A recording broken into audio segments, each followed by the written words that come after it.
Hello friends, now we are again in our new session regarding the EPS.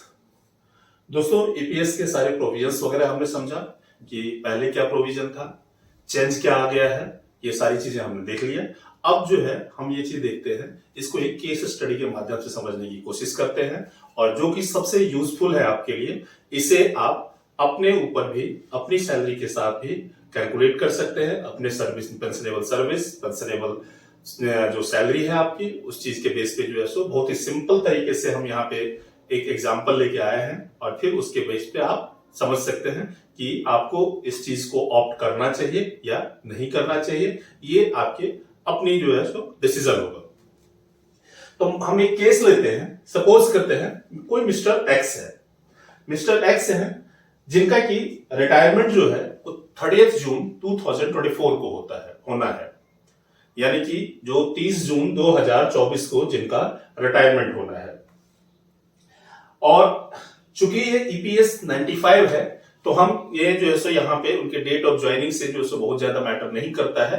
तो हम ये मान के चलते हैं कि नवंबर 95 को जो सो पीरियड को कंसीडर करेंगे और उसके बाद की बात को हम लेंगे। तो लगभग ये 30 ईयर का जो है सर्विस हो जाता है और 30 ईयर ही कंसीडर किया जाएगा, क्योंकि आपने ये चीज देखा कि 6 महीने से ज्यादा यदि किसी साल में होता है तो उसको नेक्स्ट ईयर हम ले लेते हैं। तो 29 ईयर्स कुछ मंथ होते हैं, तो ये 30 ईयर की सर्विस हम इसको कंसीडर करेंगे।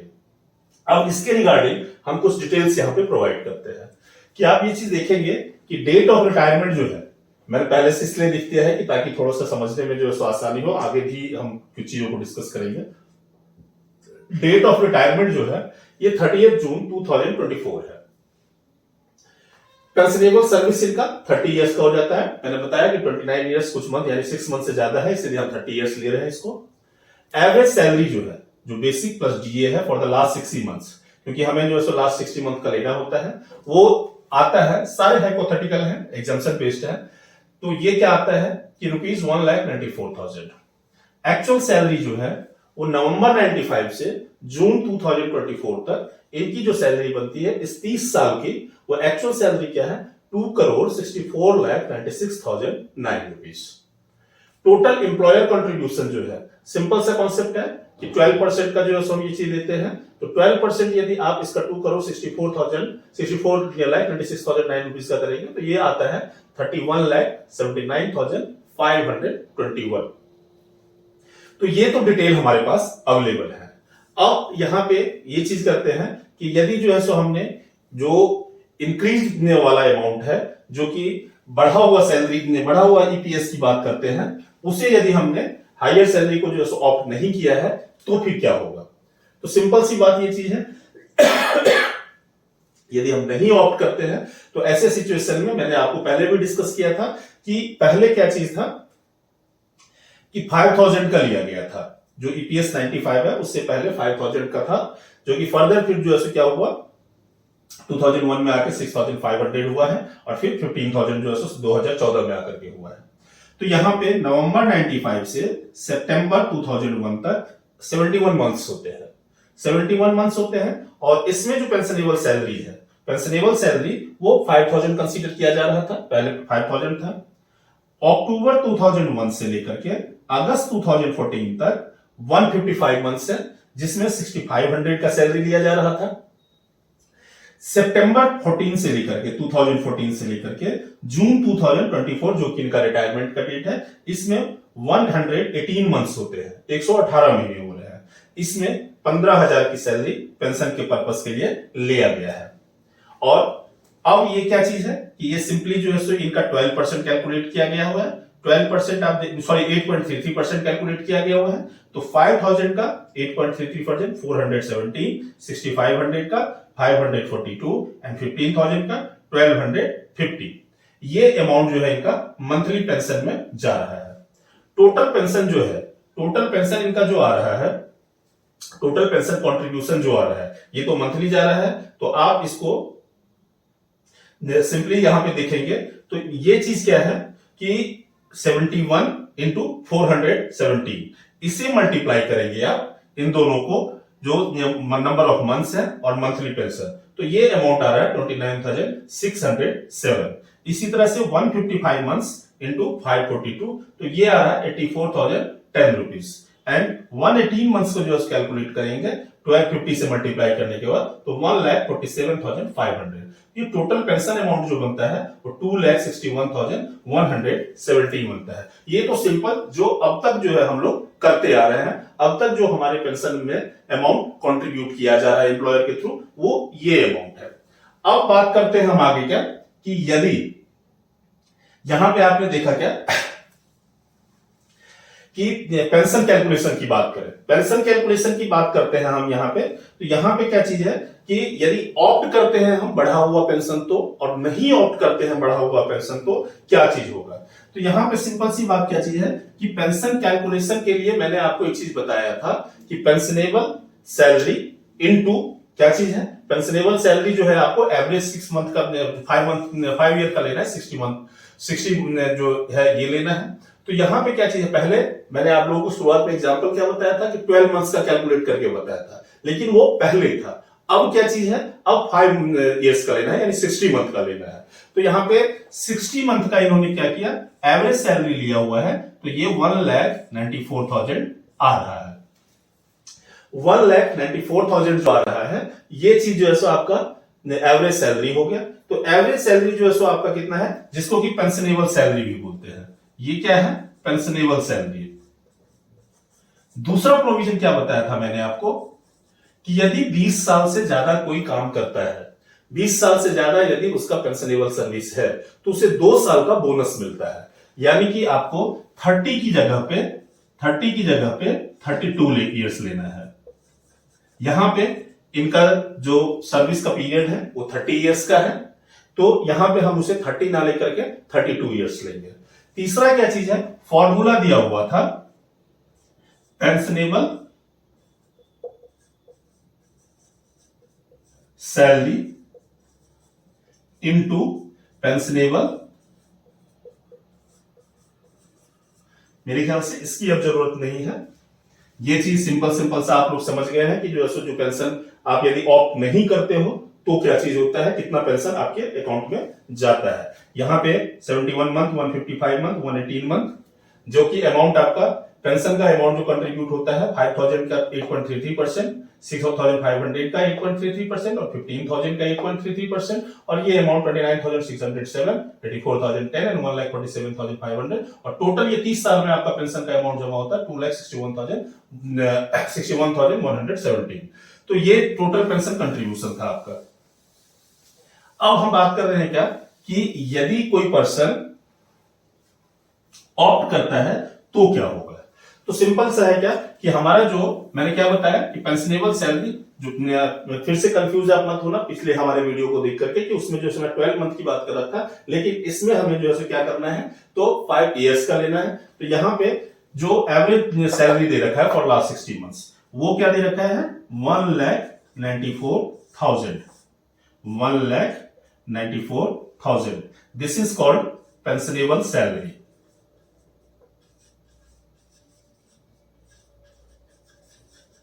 ये हम कैलकुलेट कर रहे हैं if opt for higher pension. यदि हम हायर पेंशन के लिए ऑप्ट करते हैं तो क्या होगा। तो हमें जरूरत क्या है पेंशनेबल सैलरी की। पेंशनेबल सर्विस 32 ईयर्स, 32 ईयर्स कैसे आया, 30 years actual service plus 2 years bonus, क्योंकि आपने 20 साल से ज्यादा इन्होंने काम किया है तो ये 2 साल का बोनस मिल जाएगा। फॉर्मूला क्या है, पेंशनेबल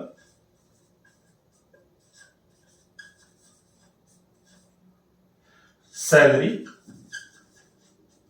इनटू पेंशनेबल सर्विस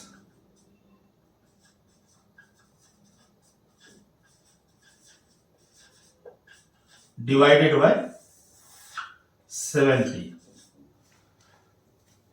अब आपका पेंशनेबल सैलरी क्या है 1,94,000 इंटू 30 की जगह पे 32 लेंगे हम, 32 डिवाइडेड बाय 70।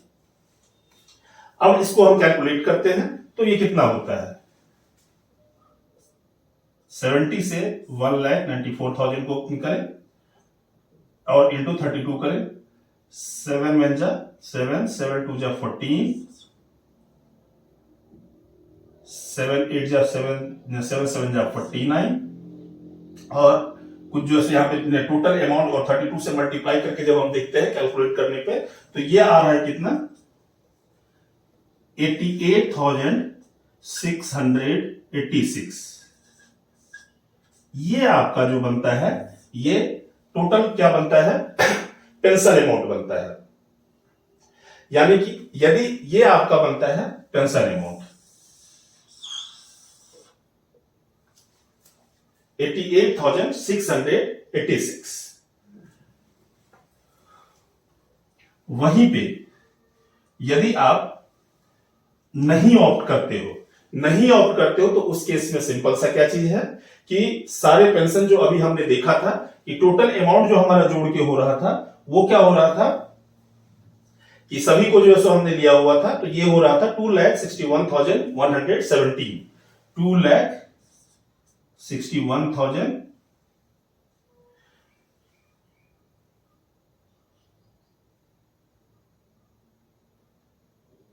117, ये अमाउंट हमारा आ रहा था, ये सारे को हमने जोड़ा था। तो और उसके बाद जाके यहां पे इस चीज को 70 से हमने जो भी अमाउंट आ रहे थे तो उसको आप कैलकुलेशन करके देखेंगे तो ये इसी फॉर्मूले के बेस पे कैलकुलेशन करके देखेंगे। पेंशनेबल सर्विस जो है 32 से है आपका, तो ये अमाउंट आ रहा है 84,000 सॉरी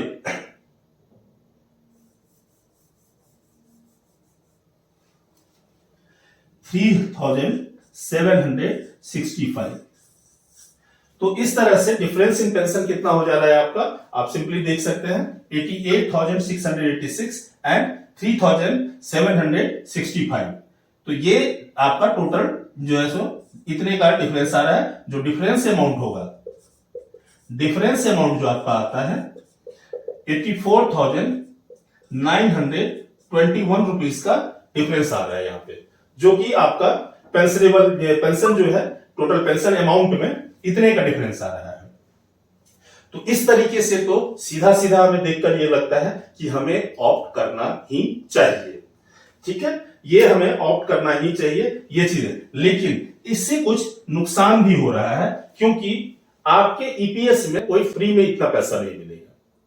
अभी आप 95 या उसके बाद खास करके यदि किसी ने ज्वाइन किया हुआ है तो उस केस में क्या चीज है कि आपको पैसे कुछ जमा भी करने होंगे, क्योंकि आपने इसमें पैसा जमा किया ही नहीं है, आपके पेंशन फंड में पैसा नहीं गया है। तो कितना पैसा आपके ईपीएफ से निकल करके ईपीएस में जाएगा, यदि आप ऑप्ट करेंगे तो आपको पेंशन तो ज्यादा मिलेगा, पेंशन ज्यादा मिलेगा तो अब आपको कितना पैसा यहां पे कंट्रीब्यूट करना पड़ेगा, उस चीज को प्लीज अब समझते हैं।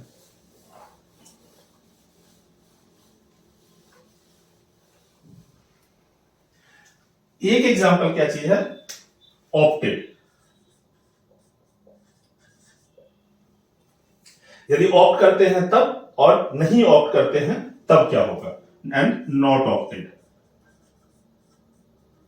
ऑप्ट करते हो तो आपका एक्चुअल सैलरी क्या है, आपने ये देखा 2,64,96,009, सेम यहां भी रहेगा 2,64,96,009। ये तो आपका एक्चुअल सैलरी हो गया। एक्चुअल सैलरी के बाद total EPF contribution, total EPF contribution यदि आप ऑप्ट करते हो तो कितना होगा, ये तो सीधी सी बात है, तो बराबर ही रहेगा। 12% का जो है सो हम कंट्रीब्यूट करना है तो इसका 12% आप निकाल लोगे। 12% आप निकालते हो तो 31,79,529। Same amount will be here also whether opted और नॉट ऑप्टेड, 31,79,529। अब बात आती है मेन कि जो डाइवर्जन होगा फंड का, ईपीएस में कितना डाइवर्ट होगा। अब आप ये चीज देखें, और इसे हम मान लेते हैं 4D। ये हो गया हमारा 4B, इसे हम मान लेते हैं, कैलकुलेशन में थोड़ा सा इजी रहेगा। तो ये है 4B की ऑप्ट किया, तो 4B का जो है सो ये A है, और ये क्या है, सॉरी 4B का जो है सो यहां पे हमने ये क्या चीज देखा, सीरियल नंबर A है, ये 1 है और ये 2 है। तो हम पहले 1 की बात करते हैं कि डाइवर्टेड टू ईपीएस। ईपीएस में जो डाइवर्ट होता है वो कैसे करेंगे, तो यहां पे हमारा क्या है, इसका, क्योंकि एक्चुअल सैलरी तो आपका ये है और हम बात कर रहे हैं ऑप्टेड की, तो इसका ईपीएस में जाएगा कितना, कि इसका 2,64,96,009 जो आपका एक्चुअल सैलरी है इसका, और इसको हमने क्या नाम दिया है, 4C। तो 4C का जो है यहां पे ये क्या है कि diverted to EPS, diverted to EPS, तो 4C इंटू 8.33%। ये जब हम निकालते हैं तो यहां पे कितना हुआ कि ये अमाउंट निकल के आता है आपके पास, ये 4F आपका जो है ये क्या निकल के आता है, ये अमाउंट 2,64,96,009 का जो है सो 8.33%, ये निकल के आता है 22,07,118। और ईपीएफ में जो आपका बच जाएगा, देखो ईपीएफ का कंट्रीब्यूशन आपका कितना हो रहा है, ईपीएफ का कंट्रीब्यूशन हो रहा है 31,79,529 जो ईपीएफ कंट्रीब्यूशन है आपका। टोटल 12% की बात हम कर रहे थे, यहां पे जो है सो ईपीएफ में कितना रह जाएगा आपका पास, ईपीएफ में आपका रह जाएगा कि सिंपली जो है सो आपका क्या चीज है कि इस चीज को जो टोटल ईपीएफ कंट्रीब्यूशन है 31,79,529, इसमें से आप इस अमाउंट को जो कि ईपीएस में जाएगा उसको माइनस कर दोगे, तो यानी कि क्या हो जाएगा 4D माइनस 4F, ये 4G। तो ये अमाउंट जो है सो आप माइनस करके देख सकते हो कि ये कितना बच जाएगा, 9 माइनस 8 1, 2 में से 1 आप माइनस कर दें 1, 5 में से 1 माइनस करें 4, 9 में से 7 माइनस करें 2, 7 से 0 माइनस करें 7, 1 से 2 माइनस करें तो 11 से 2 9 एंड 2, तो ये 9,72,411 ये हो जाएगा आपके पास, ईपीएफ में बच जाएगा ये अमाउंट। इसके बाद सिंपली आपने ये चीज देखा कि ये यहां पे हो जाता है, ये अमाउंट जो आपका निकल के आता है ये चीज आपने है 8.33%। अब जो यही अमाउंट जो है 22,07,118, तो आपके ईपीएफ में कितना बच जाएगा 9,72,411। ये यदि आप ऑप्ट करते हो तो, यदि नहीं ऑप्ट करते हो तो क्या होगा, नहीं ऑप्ट करते हो तो यहां पे सिंपली क्या चीज है कि डाइवर्जन जो है सो यहां पे क्या चीज होगा, यहां पे तो जो सिंपली जो आपका हो रहा था वो कितना हो रहा था कि जो हमने पहले पीछे कैलकुलेशन किया था, पीछे कैलकुलेशन आपने देखा था कि सारा अमाउंट जोड़ करके हमारा कितना आ रहा था, वो आ रहा था 2,61,117। ये चीज आपका जो है यहां पे आ रहा था, और बैलेंस जो यहां पे ईपीएफ में है, बैलेंस जो यहां पे आपका था, ये इसको आप क्या करोगे, इसमें से माइनस कर दोगे, तो 9 में से 7 2, 2 minus 1 1, 5 minus 1 4, sorry 5 9 minus 1 8, 7 minus 6 1 and 31 minus 2 29, 29,18,412। तो ये अमाउंट जो रहेगा वो क्या चीज हो जाएगा आपका, यदि आप ऑप्ट नहीं करते हो तो इतना आपके ईपीएफ में रहेगा।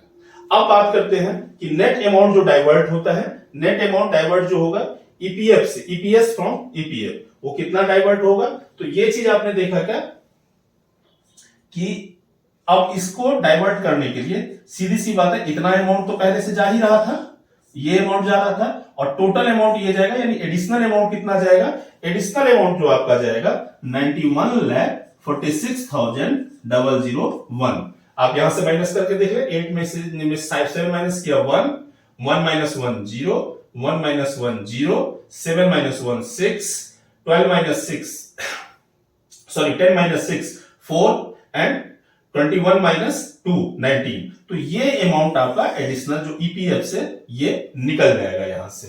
तो ये अमाउंट जो है सो डाइवर्ट हो जाएगा आपका, जो ईपीएफ में आपने डिपॉजिट किया है, तो उतना अमाउंट आपका इसमें से निकल के चला जाएगा। अब इसके बेस पे आप अपनी सैलरी, अपना सर्विस, इन चीजों को लेकर के आप इसके बेस पे कैलकुलेट कर सकते हो। अब मंथली इनफ्लो की बात करें ईपीएस और ईपीएफ में, कि मंथली इनफ्लो क्या होगा। तो यहां पे क्या चीज करता है कि यदि आप ऑप्शन एक्सरसाइज करते हो तो क्या होगा, और यदि नहीं करते हो तो क्या होगा। तो यहां पे सबसे क्या चीज आपने देखा है, इसको जो है सो हम इस तरह से लेते हैं कि यदि हम ऑप्ट करते हैं तो if opted and if not opted, if not opted, यदि हम ऑप्ट करते हैं तो क्या होगा, यदि हम ऑप्ट नहीं करते हैं तो क्या होगा। तो यहां पे सीधी सी बात है, ऑप्ट की बात करते हैं तो balance of EPF at the time of retirement. ये आपने देखा कि यहां पे हमने कैलकुलेट किया था कि यदि ऑप्ट कर रहे हैं तो हमारे पास ईपीएफ में बच कितना जाएगा, 9,72,411, इतना सिर्फ हमारे पास बच जा रहा है। और सॉरी, उसके बाद मंथली इनकम जो होगा, यहां पे एफडी पे हम ये मान लेते हैं 5%, ये हम ये लेके चलते हैं, तो 4,052 है। यहां पे ईपीएफ में हमारे ये है, और इसमें जो है 4,000 मंथली पेंशन जो हमारा होगा, वो मंथली पेंशन कितना हो जाएगा, ये हमने पीछे भी कैलकुलेट किया था, 88,000 का जो है सॉरी यहां पे तो नहीं है, तो वो क्या चीज था 88,686। और टोटल इनफ्लो जो हमारे पास आ रहा है, टोटल इनफ्लो क्या चीज आ जा रहा है हमारे पास, कि यहां पे सिंपली जो है क्या चीज है 4,052। ये जो है आपका यहां पे मंथली इनकम हम ये मान रहे हैं कि जो है यहां पे हमने रखा हुआ है। और दूसरा क्या चीज है कि मंथली पेंशन हमने जो दिया था 88,686, तो जो पीएफ पे हमारा पैसा था उस पीएफ पे हम मान लेते हैं कि इतना हमारा जो है सॉरी क्या एफडी का मान लेते हैं कि 5% है, तो वो इनकम प्लस इस पे। यदि हम ऑप्ट नहीं करते हैं तो क्या होगा आपका, सिंपली कि जो है सो आपके पास पीएफ में इतना अमाउंट है 29,18,412 का जो है सो आपके पास अमाउंट पड़ा हुआ है। इस अमाउंट से आप सपोज करते हैं, जो यहां पे हमने जो हाइपोथेटिकली एज्यूम किया है कि एफडी हमने कर दिया, एफडी पे 5% इनकम आ रहा है, तो वो आपका जो है 5% आप इसका कैलकुलेट करके देखोगे तो 3,700 समथिंग का अमाउंट आएगा। तो इस तरीके से आप ये चीज देखोगे, और टोटल इनफ्लो जो होगा यहां पे आपका, वहां पे क्या हो रहा है, यदि आप ऑप्ट कर रहे हो तो वहां पे क्या हो रहा है 92,738, जबकि यहां पे क्या हो रहा है 15,900 समथिंग का अमाउंट आ रहा है। अब ऑप्शन आपके हाथ में है कि आपको लेना चाहिए या नहीं लेना चाहिए। बेसिकली ये चीज है कि यहां पे लेने या नहीं लेने का जो बेसिकली डिसीजन आता है, ये बहुत सारी चीजों पे होगा। रीजन भी 1995 is about 29-28 years above time. इस बीच में कई लोगों ने अपने पीएफ का पैसा विड्रॉ भी किया होगा। कई लोग रिटायर हो चुके होंगे। रिटायर होने के बाद जरूरी नहीं है कि उन्होंने अपना पैसा रखा होगा, इसमें उन्होंने अपना पैसा यहां पे रखा होगा। तो ऐसे सिचुएशन में क्या चीज है कि आपको एक हैवी अमाउंट का, यदि हम इसके नेगेटिव साइड को देखते हैं, तो you will have to arrange a heavy amount. It may be that you do not have such amount deposited in PF and yet lying in your EPF account. तो आपके पास दिक्कत क्या चीज है कि इतना बड़ा अमाउंट आपके पास है या नहीं है, या नियर फ्यूचर में आपके खर्चे हैं, इन चीजों को ध्यान में रख करके आप ये डिसीजन ले सकते हैं। दूसरी तरफ क्या चीज है कि यदि आपके पास पैसे हैं तो ये सजेशन ज्यादा बेटर होगा कि आप इस पैसों को सिंपली जो है कि इसमें ट्रांसफर कर दें, क्योंकि पहली ही बात जो है हम लोग डिस्कस कर चुके हैं कि आने वाले समय में आपकी जो लाइफ एक्सपेक्टेंसी है, आपके आय के स्रोत कम होंगे या खत्म होंगे, लेकिन सर्वाइवल के लिए कुछ पैसों की जरूरत होगी और इस हिसाब से आपको पैसे ठीक ठाक मिल जा रहे हैं, जिसमें आपको किसी भी तरह की कोई दिक्कत नहीं आएगी। तो दोस्तों ऐसे सिचुएशन में ये डिपेंड करता है इंडिविजुअल्स के अपने सिचुएशन पे, उनके खर्चे पे, उनकी आमदनी पे, उनके लाइफ एक्सपेक्टेंसी पे। तो इन चीजों पे इंडिविजुअल 1 to 1 ये डिसीजन ले सकते हैं। तो इस तरह से हमने ये चीज देखा। अब इस तरह से हमने देखा कि ईपीएस के बारे में लगभग सारी चीजें हम डिस्कस कर चुके हैं। थोड़ा सा जो है हम ये डिस्कस कर लेते हैं कि इसमें जो है कि कुछ लेटेस्ट न्यूज है। लेटेस्ट न्यूज तो सबसे बड़ी बात तो यही चीज है कि जिसके बारे में हमने इतना सारा डिस्कशन किया कि ये जो है कि अब नया स्कीम आ गया है, आप उसको ऑप्ट कर सकते हैं। दूसरी बात यहाँ पे ये चीज क्या कह रहा है कि ये ऑप्शन जो है सो आपको जो अडॉप्ट करना है वो 4 महीने के अंदर करना है। ये भी हमने पहले डिस्कस किया कि, और जो रिसेंट जो हमने नहीं किया था उसकी बात क्या है कि ईपीएफओ पोर्टल जो है उसने अब ऑफर कर रहा है लिंक, जो जिसके थ्रू लोग हायर पेंशन के लिए अप्लाई कर सकते हैं। 23 जनवरी 2023 जो है जो सुप्रीम कोर्ट का ऑर्डर था उसमें यह भी चीज कहा गया है कि रिटायर्ड पर्सन भी चाहे तो वो भी अप्लाई कर सकते हैं। एम्प्लॉय जो कि 1 सितंबर 2014 से पहले रिटायर्ड हो चुके हैं वो भी इसके लिए अप्लाई कर सकते हैं विया द यूनिफाइड मेंबर पोर्टल, उसके थ्रू वो भी जो है अप्लाई कर सकते हैं। बाकी ये सभी चीज जिनको भी अप्लाई करना है वो 3 मार्च 2023 से पहले उनको अप्लाई करना होगा। ईपीएफ ऐसा माना जा रहा है, ऐसा एक्सपेक्टेड है कि जो अभी मिनिमम पेंशन 1000 है उसे बढ़ा करके 2000 भी किया जा सकता है। ये सिंपली जो है इससे जो ये ईपीएफओ है इनके ऊपर एक अच्छा बर्डन आने वाला है। माना जाता है कि ये लगभग 3000 करोड़ का जो है बर्डन इन पे आ सकता है। तो प्राइवेट सेक्टर जो है, प्राइवेट सेक्टर के एम्प्लॉय के लिए ये गोल्डन अपॉर्चुनिटी आ गया है, क्योंकि इसमें जो भी प्राइवेट सेक्टर के एम्प्लॉय हैं उनके लिए सिंपली उनका कितना भी सैलरी हो, लेकिन उनका ईपीएफ इवन जो है ईपीएस तो गवर्नमेंट सेक्टर के लिए भी था, लेकिन प्राइवेट सेक्टर के भी जो लोग हैं उनके ईपीएफ में भी कम अमाउंट डिपॉजिट हो रहा था, जो कि अब ऐसा नहीं होगा। अब ये अपने अमाउंट को जो है यदि ऑप्ट करते हैं तो उस केस में उनके ईपीएफ में भी अच्छा अमाउंट डिपॉजिट हो सकता है, क्योंकि ये 15,000 का कैप जो है वो हटा लिया गया है। तो इससे जो है यहाँ पे सीधी सी बात है कि आपके ईपीएफ कॉर्पस कम हो जाएगा और आपका जो भी है ईपीएस का वो हो जाएगा, जिसे कि आप सोशल सिक्योरिटी के तौर पे कह सकते हैं। और ये एक बहुत अच्छा ऑप्शन ये चीज है कि आप अपने ओल्ड एज में किसी पे डिपेंडेंट नहीं रहेंगे। टू सम एक्सटेंट आप अपना सर्वाइवल, अपने पेंशन, अपने नौकरी किए हुए समय के आधार पे कर सकते हैं। तो this all are regarding the EPS 95। Simply आप एक चीज जो है ध्यान रखें कि क्या डिसीजन लेना नहीं लेना ये इंडिविजुअल का अपना प्रूडेंशियल डिसीजन होगा और वो उस तरीके से डिसीजन ले सकते हैं। So I think that every concept has been clear because we have discussed all the terms, all the things in 3 sessions। ताकि मैंने सेशन छोटे छोटे किए ताकि जो है सो लोग जो है सो आराम से इन चीजों को एक एक करके समझ सके। तो आप इन चीजों को जो है सो आराम से इसमें यदि कोई भी आपकी क्वेरी हो, I hope that all the query has been clarified. If there is still any query you can contact us on our YouTube channel, that is Corporate Concept Classes. Our email ID is ccc.p.pkjha@gmail.com and our mobile number is also mentioned in our class, and on the video it will also be displayed. So in case of any query, you are very much welcome to ask the queries on this. So till then, with the hope that all the query has been clarified, wish you all the best and hope that you will take the better decision for your good self. Thank you very much.